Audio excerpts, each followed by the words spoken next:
La parole est à Monsieur Jacques Krabal. Ma question s'adresse à Monsieur le ministre du Redressement productif. Comme le rappelait le président de la République dans son intervention télévisée, le gouvernement met en œuvre des mesures pour renforcer l'attractivité de la France, la compétitivité des entreprises, la croissance et freiner les délocalisations vers des pays pratiquant le dumping social et fiscal. Mais la bataille pour l'emploi et contre le chômage doit aussi se gagner en luttant contre les délocalisations interrégionales. Le territoire de ma circonscription rurale est menacé par la fermeture d'une laiterie à Rozay-Saint-Albin dans l'Aisne, Pommery, filiale du groupe Andros. Le plan de sauvegarde de l'emploi ne sera ouvert qu'à partir du 17 septembre.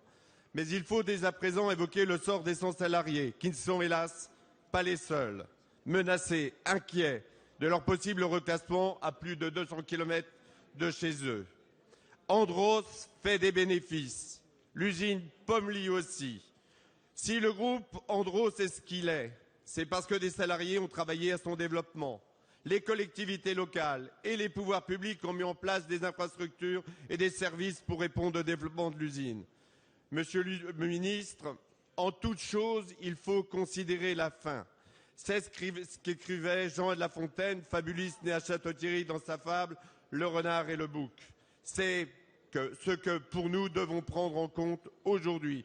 J'aimerais, Monsieur le ministre, connaître votre position sur ces groupes qui restructurent, qui délocalisent leurs activités, détruisent de l'emploi et souvent pour améliorer la rétribution de leurs actionnaires.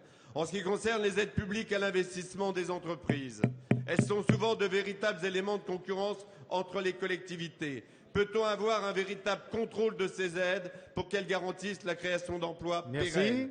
Dans le cas de transfert d'activité, de déplacement des salariés, ne devrions-nous pas renforcer le cadre législatif afin de maintenir une activité équivalente? La parole est à Monsieur Arnaud Montebourg, ministre du Redressement productif.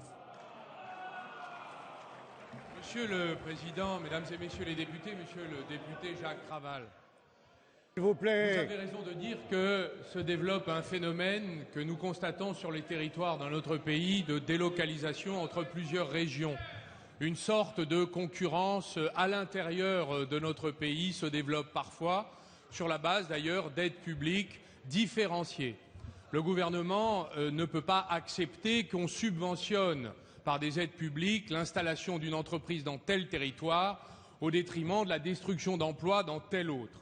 C'est une des raisons pour lesquelles nous souhaitons et nous envisageons d'augmenter la vigilance, la transparence et le contrôle sur ces aides publiques de manière à ce que, au minimum, entre les territoires français, nous puissions nous mettre d'accord sur le niveau d'aide et de soutien à des implantations d'entreprises. De manière plus générale, s'agissant des délocalisations de sites viables et rentables, la grande conférence sociale a mis sur la table, dans le dialogue des partenaires sociaux, un projet visant, et cela fait partie des projets que beaucoup de parlementaires, aujourd'hui dans la majorité, avaient défendu dans l'opposition, un projet visant à encourager la reprise de sites rentables et viables.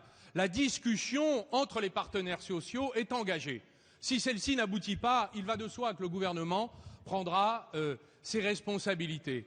Et je crois savoir que d'ailleurs les groupes parlementaires se sont penchés sur l'ajustement final de ce projet. Les auditions sont en cours. Nous nous en réjouissons. Nous ne pouvons pas ne pas demander aussi un effort aux actionnaires lorsque finalement leurs implantations sont rémunérées, de la même manière que des efforts sont souvent demandés aux salariés ou au gouvernement. Merci.